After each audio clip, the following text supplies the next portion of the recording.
Quando as Escrituras dizem que Davi foi um homem segundo o coração de Deus, ou seja, segundo os desígnios de Deus, segundo os propósitos de Deus, a Bíblia está apontando para uma situação que tem a ver com o caráter de Deus, porque a gente precisa que Deus seja Deus conforme a nossa imagem, conforme a imagem que a gente constrói dele, melhor dizendo, para que ele seja Deus no sentido de ser déspota, distante, técnico, o sabichão, o que sabe todas as coisas. E de fato, Deus não é sabichão, mas Deus é sábio, ele sabe de todas as coisas.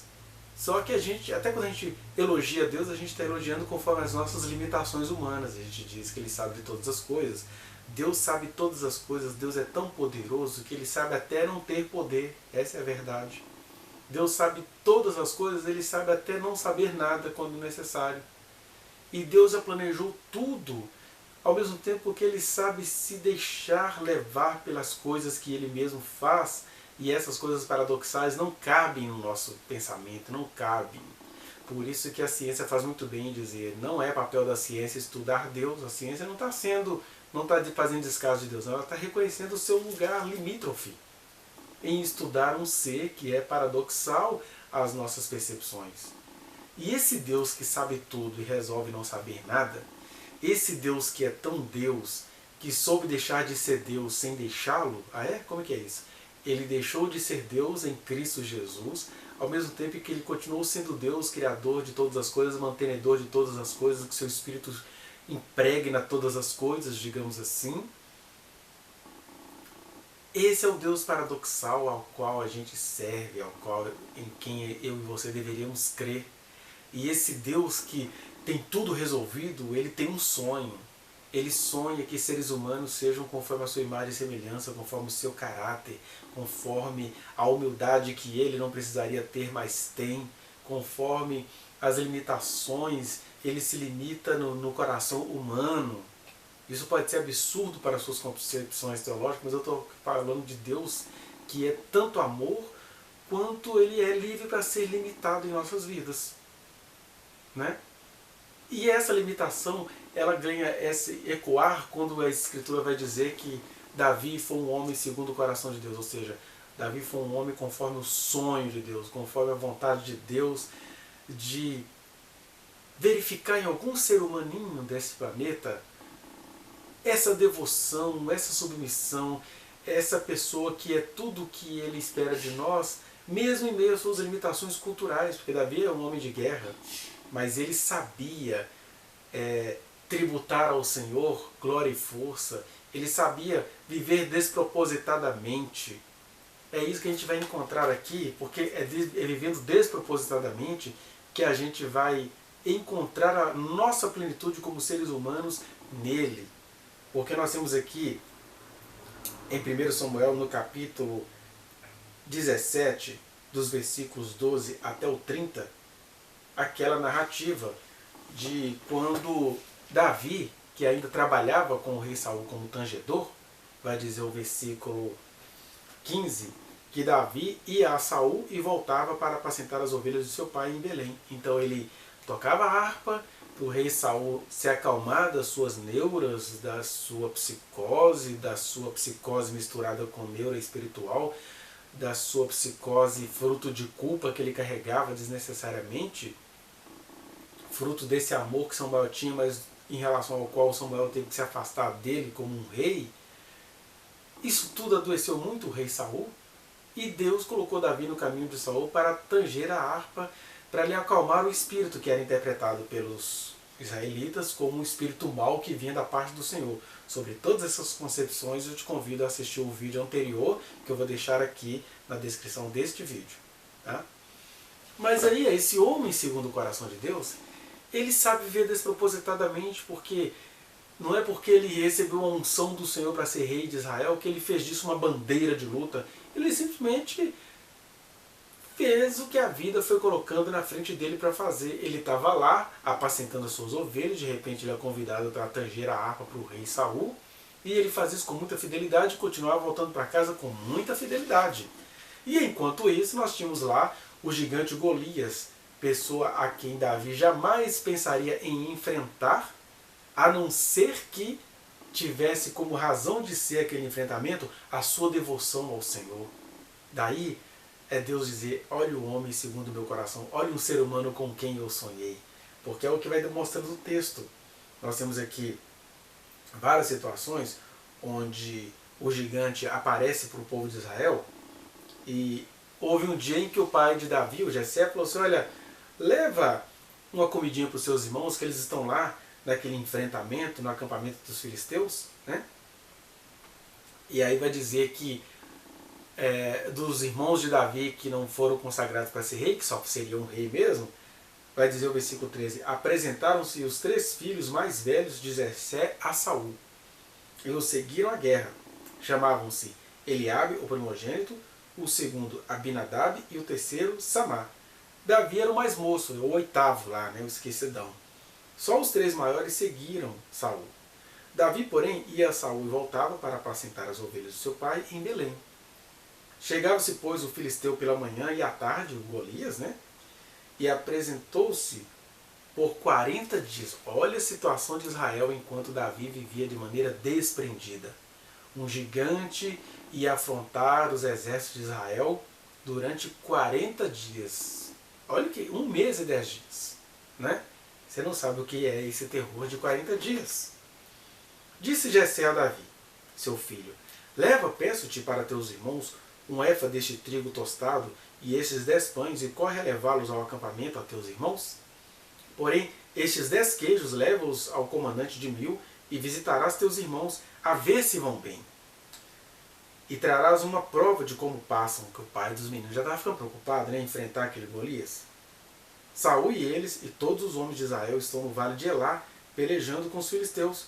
Davi, pois, no dia seguinte, se levantou de madrugada e deixou as ovelhas com um guarda, carregou-se e partiu, como Jessé lhe ordenara, e chegou ao acampamento quando já as tropas saíam para formar-se em ordem de batalha e a gritos chamavam a peleja. Os israelitas e filisteus se puseram em ordem, fileira contra fileira, né? Aquele confronto dos exércitos. Davi, deixando que trouxera aos cuidados do guarda da bagagem, correu à batalha e, chegando, perguntou a seus irmãos se estavam bem. Estando Davi ainda a falar com eles, eis que vinha subindo do exército dos filisteus o duelista, cujo nome era Golias, o filisteu de Gate, e falou as mesmas coisas que antes falara, e Davi o ouviu. Já se passavam 40 dias e Davi ouve aquele enfrentamento. E os israelitas, passando aperto com aquele gigante filisteu, né, diziam uns aos outros, vistes aquele homem que subiu? Pois subiu para afrontar Israel. A quem o matar, o rei acumulará de grandes riquezas e lhe dará por mulher a filha, e a casa de seu pai isentará de impostos em Israel.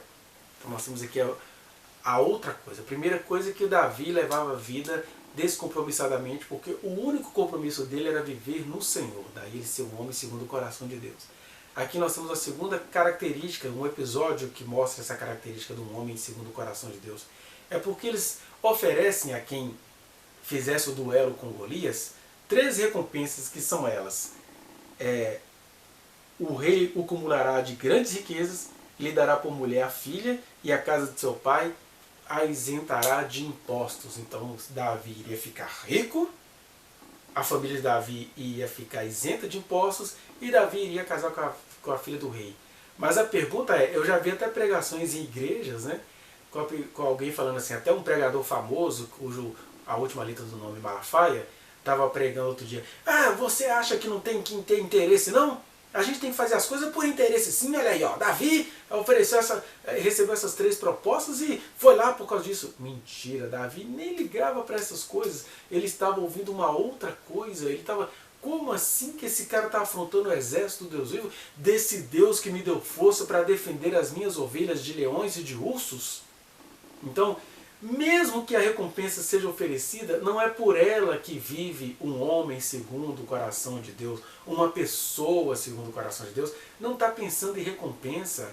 A gente pode ver assim uma visão parca do que seria isso com o Mané Garrincha, que se dizia acerca dele, né, do futebol, que Garrincha tinha tantos cheques na gaveta que ele nem sabia o valor daquele cheque, grana, cheque de valores altíssimos, porque o Mané Garrincha jogava futebol por alegria, por devoção, com garra, com aquelas driblagens que lembra assim de maneira parca as driblagens do Ronaldinho Gaúcho, né?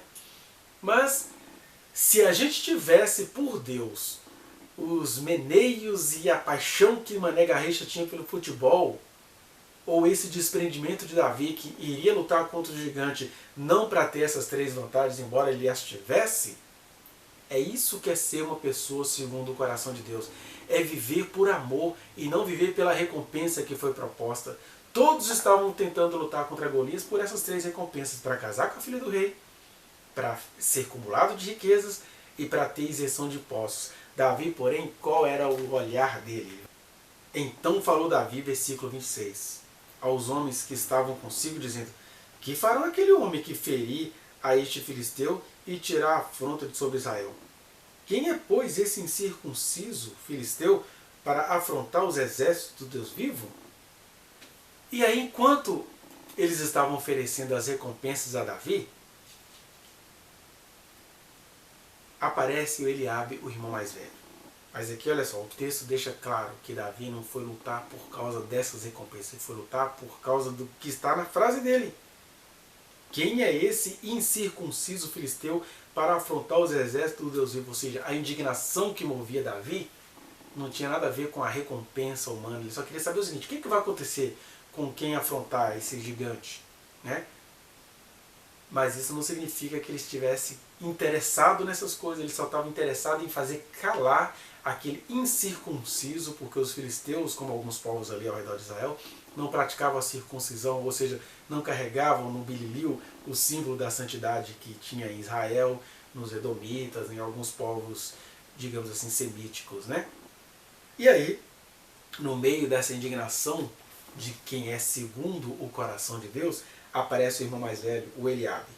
Ouvindo Eliabe, seu irmão mais velho, falar àqueles homens, acendeu-se-lhe a ira contra Davi e disse: por que desceste aqui e a quem deixaste aquelas poucas ovelhas no deserto? Bem conheço a tua presunção e a tua maldade. Desceste apenas para ver a peleira, quer dizer, você quer ver carne, você está igual menino de briga de colégio, você está querendo aquilo, você quer ver o fogo pegar. Respondeu Davi: que fiz eu agora? Denotando aí um conflito familiar. Né? Somente fiz uma pergunta. Desviou-se dele para o outro e falou a mesma coisa, e o povo lhe tornou a responder como dantes. Então Davi queria saber o seguinte: qual é a desse incircunciso? Aí o povo falava o que ele queria. E é interessante que no capítulo 16, versículo 18, vai dizer que Davi era homem sisudo em palavras, o Senhor era com ele, um homem valente, mas não era assim que o Eliabe via o irmão mais novo, não. Ou não foi assim que ele passou a ver depois daquele episódio que Samuel fez escondido, de ter ido lá ungir a rapa do tacho da casa que estava lá no deserto apacentando as ovelhas. Mas o Davi, se as ovelhas eram muitas ou poucas, ele vai dizer lá na frente que ele tinha garra, que ele lutou e matou ursos e leões para defender as suas ovelhas. Né? Então esse homem segundo o coração de Deus, não vou me estender muito aqui, eu só queria que você pensasse nisso. Mas antes de falar do homem segundo o coração de Deus, é essa gente enciumada que entra na nossa frente. Geralmente são os nossos íntimos, nossos irmãos, pais, gente que cresceu com a gente no ministério, um teólogo, um professor de escola dominical, um professor ou alguém que olha para você e vê que tem alguma coisa em você, num sentido apenas sociológico, ministerial. Olha, esse cara vai ser alguma coisa. E aí, ao invés da pessoa dar um estímulo, porque o Eliabe tinha o seu quinhão no reino de Deus, o Eliabe tinha a sua recompensa no projeto de Deus para Israel, só dele pertencer à família do futuro rei de Israel. A família de Davi, incluindo Eliabe, iria ser isenta de impostos, mas não, ele quer aquilo que não é para ele, e esse é o problema da inveja. É a pessoa querer para si aquilo que nunca será dela. E o ciúme é a pessoa ter medo de perder aquilo que já é dela. E os sentimentos geralmente se misturam. Por quê? De um lado, Eliabe tinha ciúme de Davi porque ele não estava querendo aquilo que já era dele, o Eliabe. por outro lado, ele tinha inveja de Davi porque ele jamais teria aquilo, porque não era para ele. A gente precisa aprender a saudar aquilo que é dos outros. A gente precisa aprender a patrocinar com alegria, com graça, com estilo. Vai, meu filho, vai com tudo. Meu irmão, uma caçula, quer brigar com o gigante, mas aí se estabelece um conflito. Qual é a desse menino? Ele está se achando o quê? É mal intencionado, ele veio aqui para ver o circo pegar fogo, ele veio aqui para zombar da gente, bem sei as suas intenções, e não tinha intenção nenhuma, tanto é que Davi fala assim, por que você está implicando comigo? O que eu fiz agora? Ou seja, já veio uma implicância lá de casa. Talvez você é essa pessoa, que é uma pessoa desprendida, mas é o seu desprendimento que faz você ser taxado de louco, é o seu desprendimento que faz você ser taxado de aparecido, de mal intencionado, de alguém que vai fazer as coisas para ter uma recompensa, tipo casar-se com a mulher do rei. Mas olha, não deixe de ser quem você é e também não fique muito inflamado com os Eliabes do seu caminho. Eliabe está com uma crise pessoal, um dia ele vai encontrar o caminho dele, ele está com inveja daquilo que jamais será dele, ele está com ciúme daquilo que já é dele. Mas o ser humano, segundo o coração de Deus, ele está vivendo a sua vida rotineiramente, indo tocar para o rei Saul e voltar para sua casa, mas ele também sabe atender ao chamado, vai lá no exército, no acampamento, levar comida para os seus irmãos, e em chegando lá, como a sua vida está linkada com Deus, quem é esse circunciso que quer afrontar os exércitos do Deus vivo? A autoestima está na pessoa, a autoestima por Deus, por aquilo que Ele colocou à nossa frente. Esse povo todo que estava com medo do gigante Golias já deveria estar em jejum e oração pedindo a Deus, Senhor, orienta-nos. E o Senhor orientou colocando esse menino no meio deles. Por que a inveja vai atrapalhar o projeto de Deus? Seja a inveja de Eliabe, seja a inveja de Saul. Então é com isso que eu quero ficar com você. Pense nessas questões. Ser segundo o coração de Deus é levar a rotina a sério, é não fazer as coisas por recompensas, e sim fazer as coisas porque graça já é fazê-las em Cristo. E terceiro, é não se deixar inflamar pela inveja de quem nunca vai ter aquilo que está almejando e pelo ciúme de quem está com medo de perder aquilo que já é dele. Pense nisso e não se deixe sucumbir. Faça como a música daquela cantora maravilhosa, eu não vou sucumbir. Não sucumba, seja fiel ao Senhor, porque quem é fiel ao Senhor, um dia Eliabe vai entender e vai abraçar. Né? É isso. Que o Senhor te abençoe.